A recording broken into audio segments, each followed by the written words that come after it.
Bismillahirrahmanirrahim. Assalamualaikum warahmatullahi wabarakatuh. Kalau sekiranya nampak audio dan visual jelas, minta kepada Encik Zul yang hubungi saya melalui WhatsApp untuk WhatsApp saya untuk maklumkan nampak ke tidak, jelas ke tidak sebelum kita mula.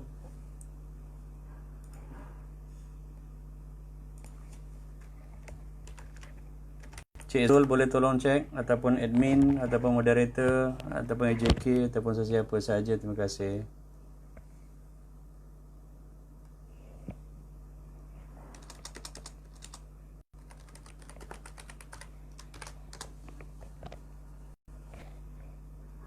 Jelas. Okey, Alhamdulillah. Saya minta maaf sebab saya tak tahu, tak boleh diakses melalui laptop. AJK terus bagi saya untuk jalan sendiri. Saya jarang mengendalikan FB Live secara sendiri kerana itu ada hiccup dan glitch sedikit tadi. Apapun telah jelas dan saya fikir saya boleh mulalah. Tak ada yang mantap Encik Zul, lambat start, dan hopefully the support should be with me until kita selesai sesi. Jangan lepaskan dan jangan tinggal seorang-seorang lah. Kita mulakan dengan Ummul Kitab Al-Fatihah. A'udzubillahi minasyaitonirrajim. Bismillahirrahmanirrahim. Alhamdulillahirabbil alamin, arrahmanirrahim, maliki yaumiddin. Iyyaka na'budu wa iyyaka nasta'in. Ihdinas siratal mustaqim. Siratal ladzina an'amta 'alaihim ghairil maghdubi 'alaihim waladdallin. Amin. Alhamdulillah, thumma alhamdulillah, thumma alhamdulillahi wa kafa. Wassalatu wassalamu ala rasulihil mustafa Sayyidina Muhammad wa ala alihi wa sahbihi ajma'in. Waalaikumsalam warahmatullahi wabarakatuh kepada semua sidang jemaah dan hadirin hadirat yang menyampaikan salam menerusi mesej dan teks yang saya nampak di skrin. Syukur pada Allah Subhanahu wa taala atas pertemuan kita. Sekali lagi saya memohon maaf di atas kelewatan yang tidak disengajakan. Saya tak berapa biasa untuk kendalikan sendiri. Kebiasaannya bila menjemput itu adalah mana-mana AJK yang boleh bantu dan juga untuk menasihati saya dalam bab-bab teknikal. Dan satu benda baru yang saya belajar hari ini adalah bila FB Live saya dimaklumkan tadi tak boleh pakai laptop, dan saya pakai laptop tadi. Now saya dah beralih kepada handphone sendiri, dan mudah-mudahan ada manfaat tazkirah buat diri saya sendiri dan seterusnya untuk dimanfaatkan kepada hadirin dan hadirat yang dirahmati Allah. Saya mulakan perkongsian kita dengan sama-sama kita melihat dan menelusuri firman Allah Subhanahu wa taala dalam surah Asy-Syu'ara pada ayat yang ke-218, 218 dan 219. A'udzubillahi minasyaitonirrajim. Allazi yaraka hina taqum wa taqallubaka fis sajidin. Ringkas sahaja, dan ayat-ayat dalam surah Asy-Syu'ara ini di antara keistimewaannya adalah ianya ringkas, pendek, tetapi mempunyai makna yang cukup mendalam. Pada ayat 218, allazi yaraka hina taqumu, dialah Allah Subhanahu wa taala yang melihat kamu ketika mana kamu berdiri. Dan berdiri yang dimaksudkan di sini adalah setiap kali kita berdiri menghadap Allah Subhanahu wa taala dan melaksanakan ibadah solat. Bayangkan kita berada di surah An-Nur ataupun kita solat berjemaah bersama ahli keluarga di rumah. Apabila imam mengangkat takbir, maka makmum yang ada di belakang, sama ada seorang atau dua orang atau 10 ataupun 10 saf, jarang kita akan jumpa makmum ini bila dia bertakbir dan niat, kesemuanya itu bertakbir dan niat dalam tempoh kadar yang selaras dan sama pergerakan. Ada yang cepat, ada yang perlahan, ada yang laju, Allahu Akbar, ada yang dalam keadaan yang sangat-sangat pelan, Allah, panjang Allahnya itu, Akbar. Artinya pergerakan ketika mana qiyam dan berdiri itu tidak sama antara orang yang berada di hujung saf sebelah kanan dengan yang saf belah kiri. Dia tidak sama dan sekata dengan orang yang berada di saf yang kedua, apatah lagi orang yang berada di saf yang ke-10 ataupun 20. Namun pada ayat 218 ini Allah menyatakan dialah Allah yang melihat kamu. Maksud Allah melihat ini adalah walaupun kita berbeza cara masa tak sama, tetapi Allah melihat setiap satu daripada kita. Ini berbeza dengan penglihatan yang Allah Subhanahu wa taala berikan kepada kita. Mata kita ini dengan penglihatan secara stereoskopik, kita tidak akan mampu untuk melihat semua benda secara terperinci, satu persatu, seorang demi seorang. Personalized view or vision kita tidak akan dapat. Kenapa? Ia di luar daripada kemampuan kita.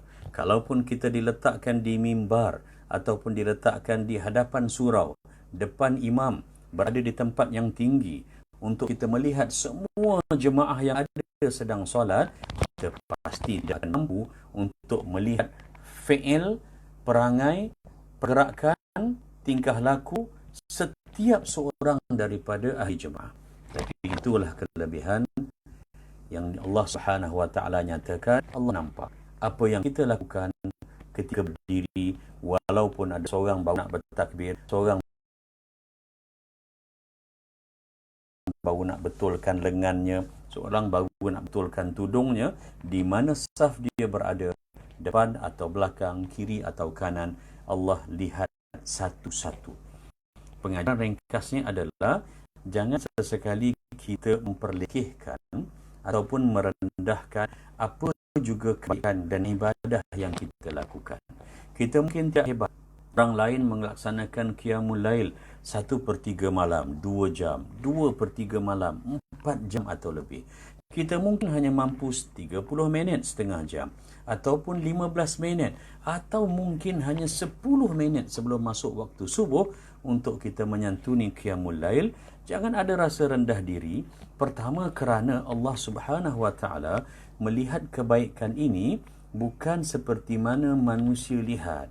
Kita, orang manusia, kita suka lihat secara kuantiti, berapa jumlahnya.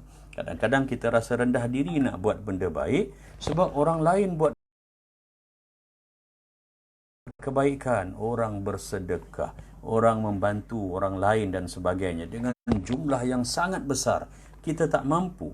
Yang kita mampu, kalaulah sekiranya hanya seminggu sekali, hari Jumaat, kita sedekah RM1 ke masjid, tetapi yang ini kita lakukan berterusan sepanjang usia kita, kita lebih hebat daripada orang yang menderma RM100 atau lebih daripada itu, kemudian minggu depan, bulan seterusnya dia tak derma dah. Kenapa? Baginda Rasulullah sallallahu alaihi wasallam menyatakan dalam sepotong hadisnya yang sahih yang berbunyi, khairul a'mali adwamuha wa in qalla. Sebaik-baik amalan adalah amalan yang sifatnya itu berterusan, walaupun yang berterusan itu adalah sedikit.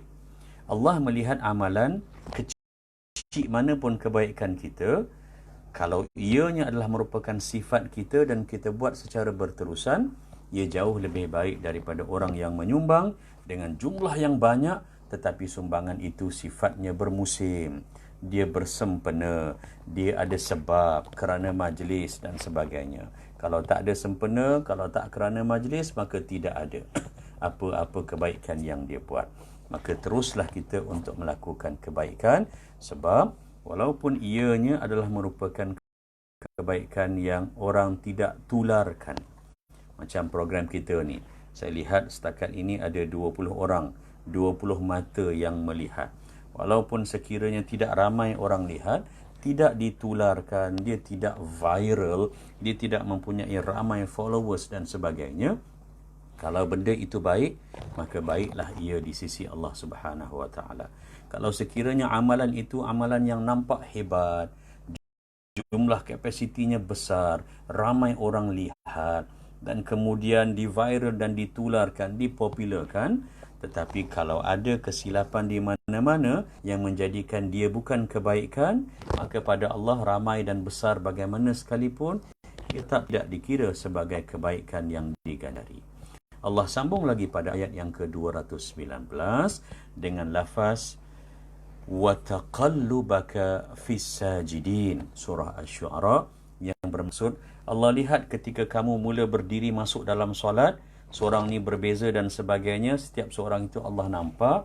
juga ketika mana kamu sedang sujud, dan daripada sujud itu kamu nak bangkit semula ke rakaat yang berikutnya. Kita lihat dalam solat berjemaah kebiasaannya tak sama antara seorang dengan seorang yang lain. Ada yang bila imam sebut Allahu Akbar, imam dah berada di atas berdiri balik untuk rakaat yang baru. Ada yang laju ikut imam, ada yang perlahan, ada yang dalam nak naik itu dia berhenti sekejap, jalsah istirahat, duduk rehat sekejap sebab tak mampu nak berdiri lama-lama ataupun tak mampu nak bergerak dengan laju. Maka dia kena berhenti dulu, ke depan balik semula, barulah dia naik. Pergerakan naik itu berubah daripada sujud naik kepada rakaat yang baru. Dia juga tak sama. Kalau kita sebagai manusia nak lihat satu-satu perlakuan orang yang solat dalam saf yang ramai, maka kita tak mampu.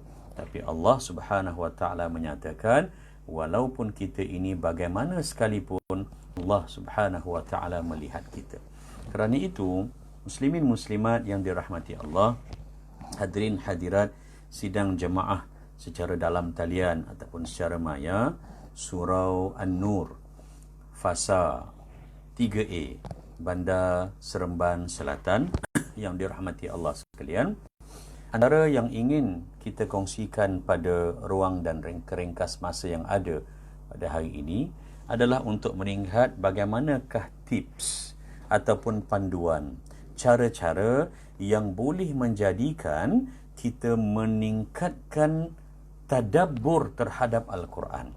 Al-Quran ini bermula dengan tilawah, membaca, ataupun qiraah, bacaan.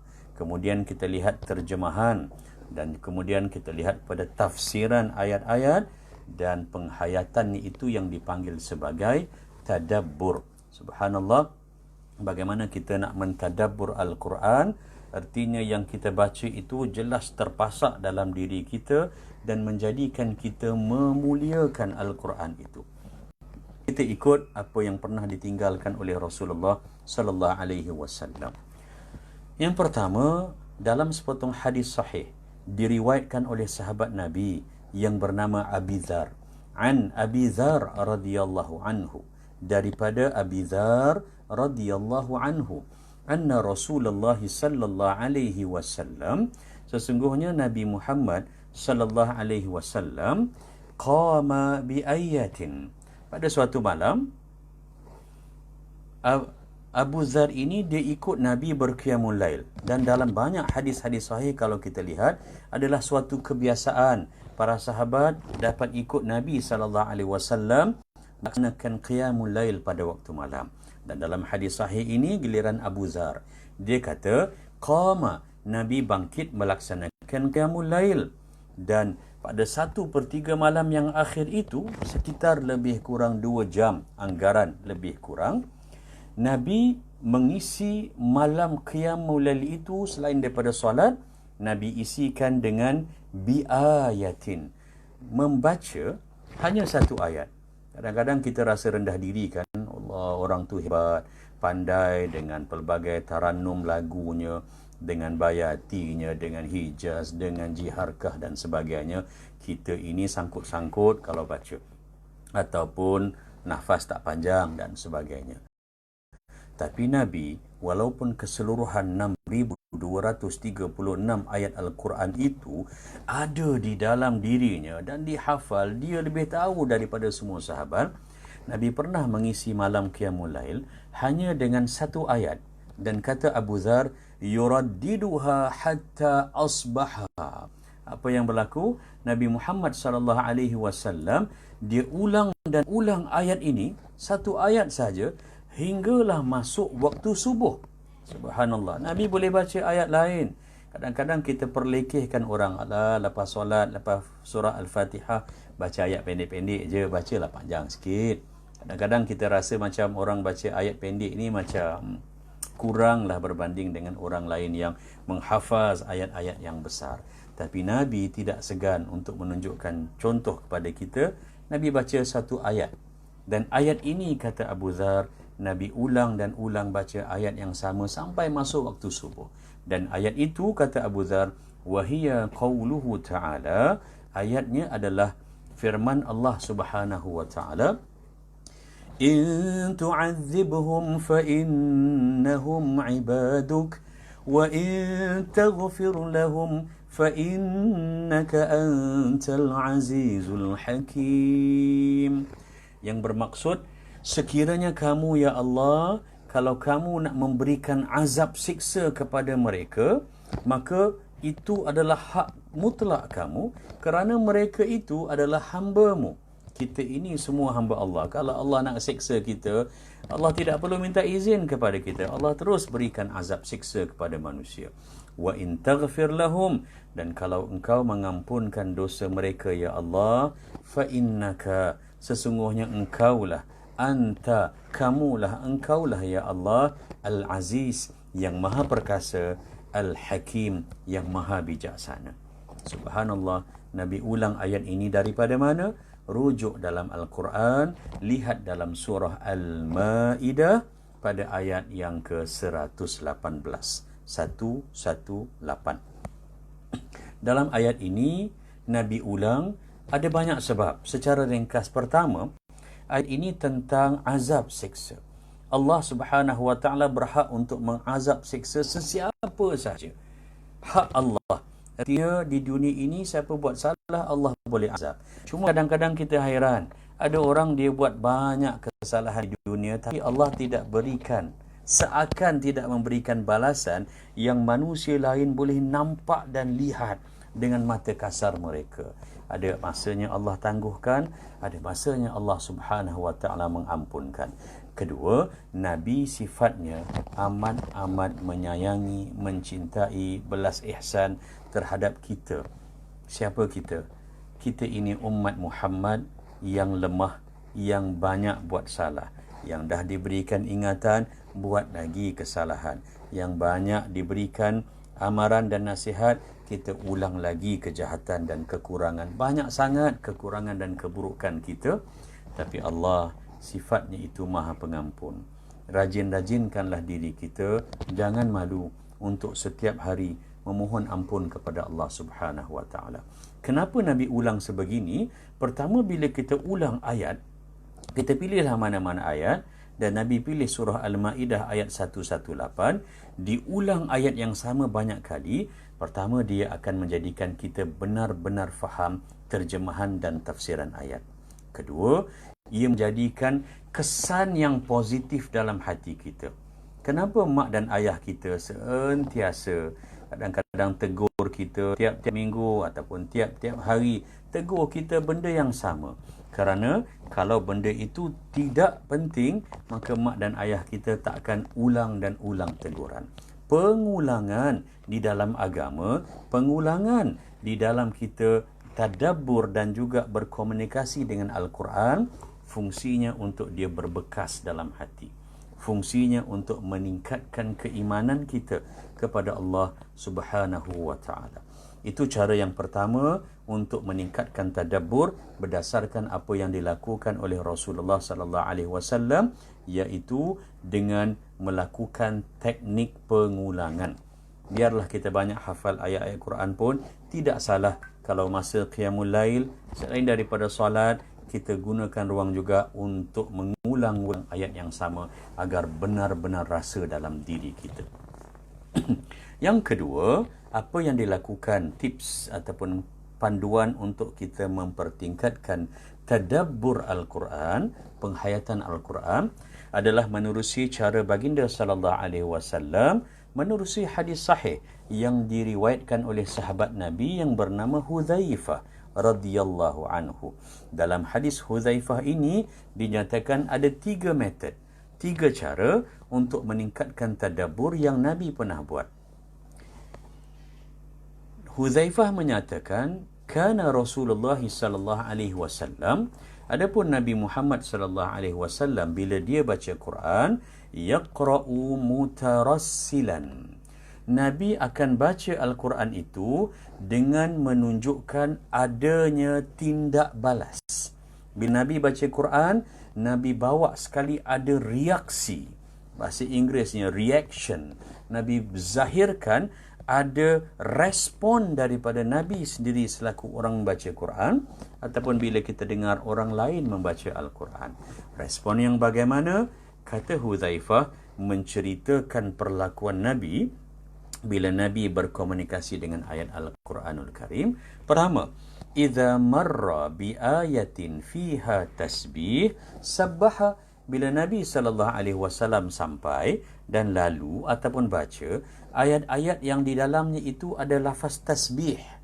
Apa lafaz tasbih? Subhanallah, tahmid, alhamdulillah, takbir, Allahu akbar, tarji', inna lillahi wa inna ilaihi raji'un, tahlil, la ilaha illallah. Ini semua lafaz yang kita biasa. Tapi bila Nabi lalu ayat-ayat yang ada lafaz tasbih, kata Hudzaifah, sabbaha. Sebelum sambung pada ayat berikutnya, Nabi akan bertasbih. Itu respon Nabi. Itu tindak balas. Nabi tidak sekadar baca habis satu muka surat, dua muka surat, satu juz, satu ain dan sebagainya, tanpa ada rasa. Tadabbur ini sifatnya rasa. Lalu Nabi bertasbih. Contohnya, cuba lihat dalam Al-Quran, dalam surah Al-Hadid, ayat yang pertama. Lihat dalam surah Al-Hashri, ayat yang pertama. Lihat dalam surah As-Saf, ayat yang pertama. Rujuk juga dalam surah Al-Jumu'ah, ayat yang pertama. Semuanya bermula dengan lafaz sabbaha dan juga yusabbihu. Artinya telah bertasbih. Ma fis samawati wal ard. Apa yang ada di langit yang kita nampak dan tak nampak, apa yang ada di bumi yang kita nampak ataupun tak nampak, semuanya bertasbih kepada Allah. Bila Nabi lalu ayat yang sebegini dalam Quran, Nabi baca, Nabi akan berhenti dan Nabi sebut subhanallah. Cuba kita laksanakan dan kita akan rasa bezanya bila kita baca Quran sebelum-sebelum ini dengan cara yang sebegini, ada reaksi, ada tindak balas, ada respon. Seterusnya kata Hudzaifah, wa idza marra bi ayatin fiha su'al sa'ala. Bila Nabi sampai kepada ayat-ayat ini adalah merupakan ayat-ayat doa, permintaan kepada Allah. Bukankah banyak ayat-ayat yang merujuk kepada doa dalam Al-Quranul Karim yang kita hafal dan biasa, dan Nabi pun suka gunakan ayat Al-Quran ini sebagai doa. Rabbana atina fid dunya hasanah wa fil akhirati hasanah wa qina adzabannar. Bila Nabi lalu mana-mana ayat ada doa, Nabi juga akan berhenti dan Nabi berdoa. Doa yang sama dan tambah dengan doa yang lain. Ini akan menjadikan kita merasakan hubungan kita dengan Al-Quran naik satu tingkat. Dia berbeza cara kita berkomunikasi.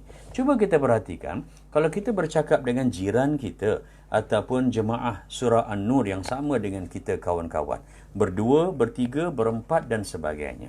Kalau kita seorang saja yang bercakap, kita tanya, dia tak jawab pun. Dia diam, pandang, renung, macam tu saja. Angguk pun tidak, geleng pun tidak. Kita cakap lagi pada dia. Kita terangkan, kita tanya dan sebagainya. Maka dia tak jawab apa-apa. Subhanallah, apa rasa kita? Bukankah kita akan rasa boring? Kita akan rasa, entahlah, kau tak nak cakap dengan aku, tak payahlah. Baik aku tak payah cakap dan sebagainya.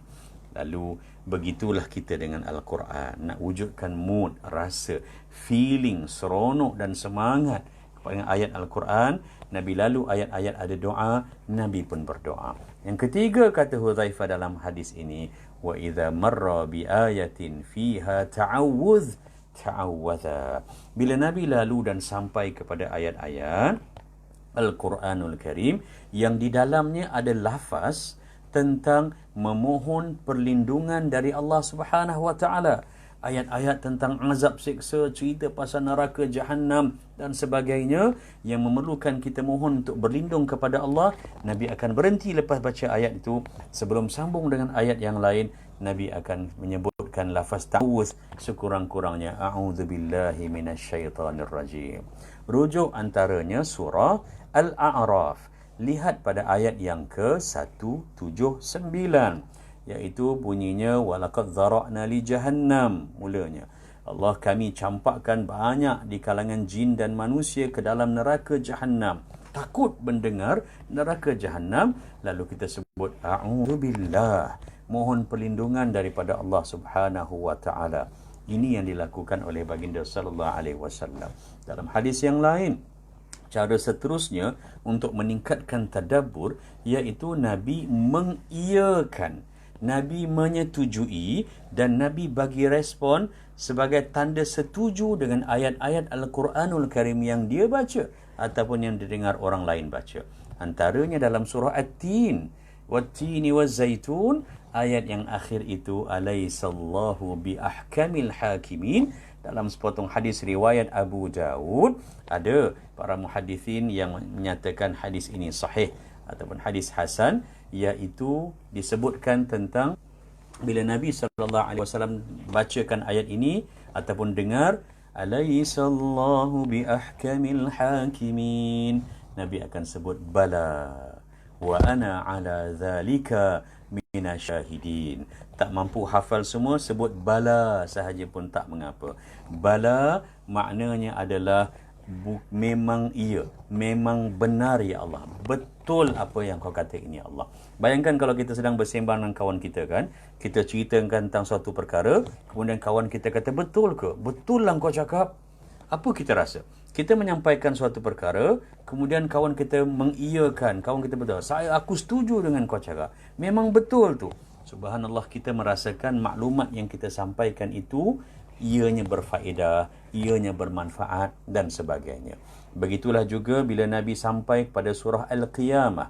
Lihat dalam surah Al-Qiyamah, rujuk pada ayat yang ke-40.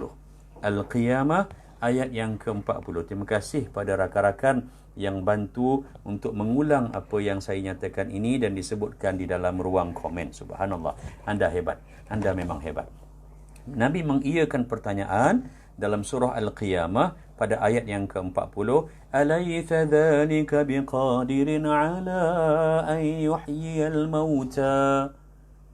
Bukankah Allah mampu untuk menghidupkan kembali orang yang telah pun dimatikan? Maka Nabi kata bala. Subhanallah. Bila sampai kepada ayat-ayat yang lain, Nabi melakukan dan menunjukkan reaksinya. Ada tanda Nabi faham dan Nabi berikan respon. Cuba kita lakukan ini apabila kita setiap kali menyantuni baca Al-Quran waktu siang, waktu selepas Isyak. Ni dah masuk Isyak ni, ya, kita akan berhenti sebentar lagi untuk kita mulakan pula merasai kenikmatan dan keseronokan qiyamul lail. Apa kata kita isikan dengan cara kita membaca ayat-ayat Al-Quran, dan bukan sekadar baca pada kali ini, kita buat apa yang dilakukan oleh Nabi sallallahu alaihi wasallam. Saya recap, saya ulang. Pertamanya, Nabi menggunakan teknik pengulangan. Biarlah ayat yang sama tapi diulang dan diulang sehingga menjadikan makna ayat itu berbekas dalam diri kita. Yang kedua, Nabi bertasbih pada mana-mana ayat yang adanya lafaz tasbih, membesarkan, memuliakan, mensucikan Allah Subhanahu wa taala. Ketiga, Nabi turut sama berdoa bila Nabi lalu kepada mana-mana ayat yang ada doa. Contoh yang paling mudah lah, kalau bahasa Arab bukan merupakan bahasa kekananan kita, iaitu kita mulakan dengan lafaz Rabbana. Lihat mana-mana ayat yang ada Rabbana, maka itu adalah doa. Apa kata kita baca, kita lihat terjemahan dan kita minta doa pada Allah Subhanahu wa taala. Sama ada lepas baca ayat tu ataupun lepas kita menamatkan bacaan ataupun tilawah Al-Quran kita. Seterusnya yang keempat, Nabi mohon perlindungan, iaitu bila kita baca ayat-ayat Allah menceritakan azab siksa kepada kaum Ad, kepada kaum Thamud. Allah Subhanahu wa taala tunjukkan akibat buruk kepada Bani Israel dan juga Fir'aun. Allah tunjukkan bagaimana ditenggelamkan kaum Nabi Nuh alaihi salam. Semua jenis bentuk-bentuk kekufuran, keingkaran, kedegilan kaum-kaum yang terdahulu. Allah ceritakan pula tentang betapa teruknya dan dahsyatnya azab Allah Subhanahu wa taala di neraka. Maka bila kita lalu ayat ini, sebelum kita sambung dengan yang lain, maka kita sebutlah a'udzubillahi minasyaitonirrajim. Ya Allah, aku minta, ya Allah, lindungilah aku daripada azab ini. Nak sebut doa itu di dalam bahasa Melayu sendiri pun boleh. Nak minta berlindung, ta'awuz, dalam bahasa Melayu pun boleh. Kalau dalam solat, maka kena bahasa Arab. Kalau di luar solat ketika tilawah, boleh saja kita sambung dengan doa dalam mana-mana bahasa yang kita biasa. Dan yang terakhir saya nak kongsikan sebelum saya berhenti adalah sepotong hadis sahih baginda Rasulullah sallallahu alaihi wasallam. Pada suatu hari beliau membacakan dan mengajarkan kepada para sahabat. Apa yang Nabi ajar? Nabi ajar surah Ar-Rahman. Dan Nabi baca. Kan panjang kan? A'udzubillahi minasyaitonirrajim. Ar-Rahman 'allamal Qur'an khalaqal insan 'allamahul bayan. Hingga akhir, panjang. Dan antara keunikan yang ada dalam surah Ar-Rahman ini adalah satu ayat sebanyak 32 kali Allah ulang dan ulang secara berkala.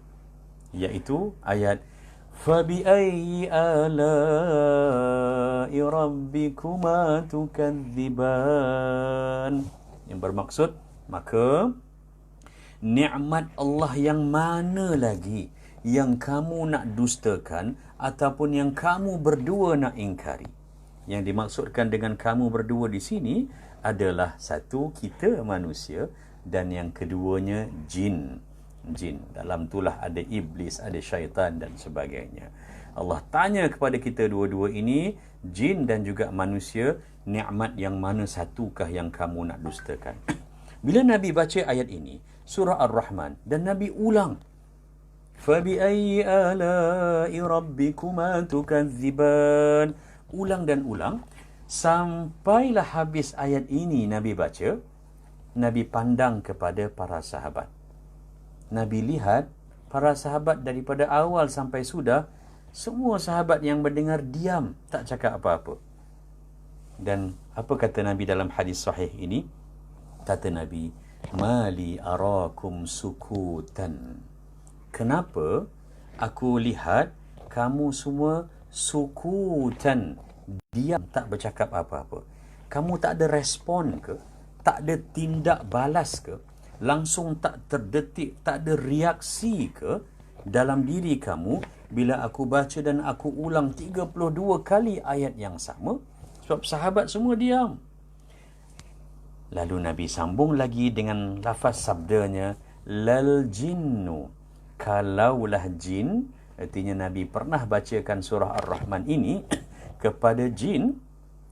Kanu, mereka semua, jin itu, ahsana minkum raddan, dalam bab menunjukkan tindak balas bila dengar ayat Al-Quran dibaca, dalam hal menunjukkan reaksi, ada respon terhadap ayat-ayat yang Nabi baca.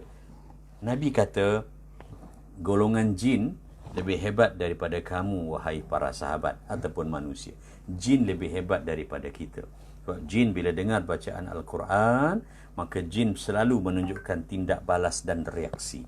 Dan dalam hadis sahih ini berkaitan tentang surah Ar-Rahman, maka tiap kali Nabi kata, aku baca فَبِأَيِّ آلَاءِ رَبِّكُمَا تُكَذِّبَانِ, maka jin akan bagi respon.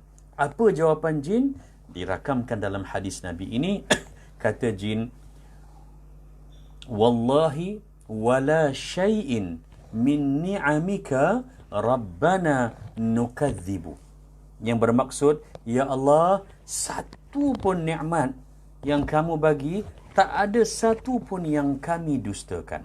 Kami golongan jin, apa-apa nikmat dan kelebihan dan hujah yang kamu tunjukkan, ya Allah, semuanya kami setuju, semuanya kami iyakan, semuanya kami beriman. Ada jin yang beriman, ada jin yang bukan Islam. Lalu jin ini memberikan respon dan tindak balas. Malu kita kadang-kadang kalah dengan jin ni. Iaitu kita bila dengar orang baca Quran, kita tak ada rasa apa-apa. Kadang-kadang sampai orang tu baca Quran dalam majlis, diberikan pula terjemahannya, pun kita tidak ada rasa apa-apa. Kerana itu, perkongsian ringkas kita pada malam ini merujuk tentang faktor bagaimanakah tips. Ada banyak lagi, subhanallah. Saya dapat kongsikan 4-5 sahaja untuk kita meningkatkan keterikatan kita dengan Al-Quran. Yang terakhirnya adalah dengan kita mengakuri nikmat Allah. Seperti mana pada ayat dalam surah Ar-Rahman, Allah ulang dan ulang. Ada tak nikmat aku yang aku bagi yang kamu dustakan? Jin kita tak ada. Tak ada ya Allah. Semuanya itu adalah merupakan nikmat. Kita mesti menjadi insan. Bila kita baca Quran, jadikan dia ruang untuk kita merasakan bahawa ya Allah, aku ni sikit ya Allah, tak ada apa aku ni banding dengan orang lain. Orang lain dapat nikmat nampak lebih, pendapatan banyak, tak berhenti. Aku ini kadang-kadang ya Allah, Engkau uji aku, ada hari aku cukup, ada hari aku sukar dan struggle untuk mendapatkan apa yang cukup bagi diriku dan ahli keluargaku. Ya Allah, aku ini kadang-kadang rasa kurang untuk mengucapkan syukur dan terima kasih. Rakan muslimin muslimat, kalau kita rasa kita sukar, ya Allah, ramai lagi orang lain yang tak tergambar pada kita kesukaran mereka. Kalau kita rasa kita ini kurang nikmat, Masya Allah, ramai lagi orang di luar sana yang merasakan lebih teruk lagi diuji berbanding dengan kita. Kerana itu, tips tadabbur yang terakhir adalah, apa kata saya pesan, saya ulang ya, saya pesan kepada siapa? Kepada diri saya yang lemah ini terlebih dahulu, dan juga saya kongsikan pesanan yang serupa kepada muslimin muslimat. Jadikan panjang ke pendek ayat Quran kita baca, banyak ke tidak surah yang kita pilih dalam Al-Quran untuk tilawah itu kita baca, biarlah dia menjadikan kita lebih mudah lisan lidah kita ini untuk mengucapkan Alhamdulillah sekurang-kurangnya. Terima kasih ya Allah, segala puji untukmu ya Allah, aku bersyukur kepadamu ya Allah. Tak banyak aku dapat banding dengan orang lain, tetapi aku bersyukur kepadamu ya Allah. Dan mudah-mudahan dengan syukur kita ini menjadikan kita dan keluarga kita termasuk dalam kategori ayat yang ke-7 surah Ibrahim yang berbunyi la in syakartum la azidannakum. Kalau kamu bersyukur kepadaku, kata Allah, Allah akan tambah. Wala in kafartum inna azabi lasyadid. Tapi kalau kamu ingkar, buat tak tahu, buat tak nampak, atau mensia-siakan nikmat yang Allah bagi kepada kamu, kamu tak gunakan dengan cara yang sepatutnya, maka ingatlah azab Allah itu terlalu pedih.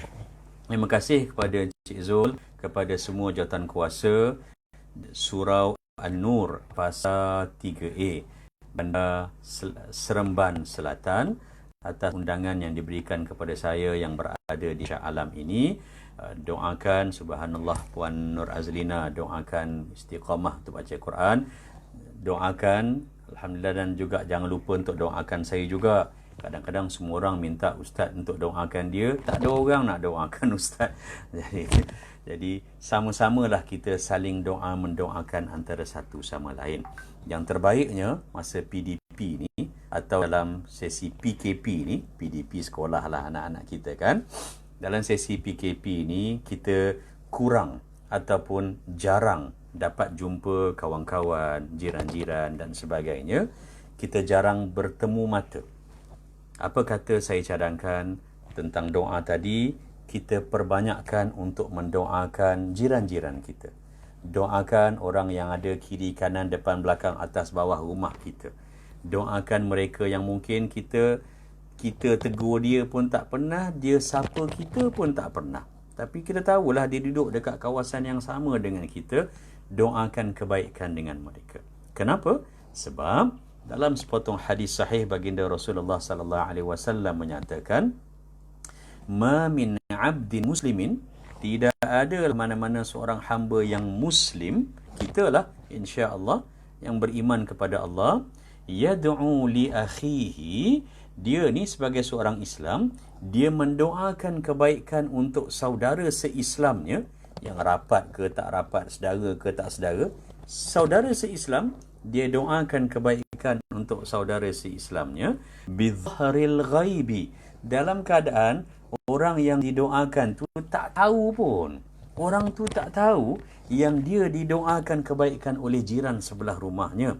dia didoakan kebaikan oleh kawan sepejabatnya, illa qala al-malak walaka bimithlin. Melainkan kata Nabi, kamu dah doa untuk orang, malaikat akan kata dan malaikat akan doakan kita. Tak payah tunggu orang, dia tak balas doa kita pun tak mengapa. Malaikat yang tolong doa pada kita, dan untukmu yang mendoakan orang lain, apa-apa kebaikan yang kamu doakan orang lain, saudara se-Islam, doa yang sama juga kata malaikat didoakan untuk kita yang mendoakan orang lain. Subhanallah. Apa kata kita usahakan yang ini. Saya doakan agar hadirin hadirat jemaah Surau An-Nur sentiasa berada dalam kerahmatan, keselamatan, kesejahteraan, kesihatan, dan bagi mereka yang diuji dengan kesakitan, maka dipermudahkan urusan kesembuhan. Mudah-mudahan kita diberkati oleh Allah Subhanahu wa taala. A'udzubillahi samiil alim minasyaitonir rajim. Bismillahirrahmanirrahim. Alhamdulillahirabbil alamin wassalatu wassalamu ala asyrafil anbiya'i wal mursalin wa ala alihi wa sahbihi ajma'in. Allahumma inna na'udzubika minal baras wal junun wal juzam wa min sayyi'il asqam. Na'udzu bikalimatillahi tammati min syarri ma khalaq. Bismillahilladzi la yadurru ma'a ismihi syai'un fil ardi wala fis sama' wa huwas samiul alim. Allahumma iftah lana abwabal khair waftah lana abwaban ni'mah waftah lana abwabal rizq waftah lana abwabal maghfirah fid dunya wal akhirah. Rabbana atina fid dunya hasanah wa fil akhirati hasanah wa qina adzaban nar. Wassallallahu ala sayyidina Muhammad wa ala alihi wa sahbihi ajma'in. Walhamdulillahirabbil alamin. Saya sekali lagi mohon maaf atas kelemahan saya, tak berapa pandai teknikal untuk go live tadi, jadi kita mula lewat sedikit, dan mohon maaf juga terlebih masa sedikit untuk kita tamatkan sesi ini. Sekali lagi terima kasih kepada Encik Zul dan seluruh jawatan kuasanya serta semua muslimin muslimat. Wabillahi taufiq wal hidayah. Wassalamualaikum warahmatullahi wabarakatuh.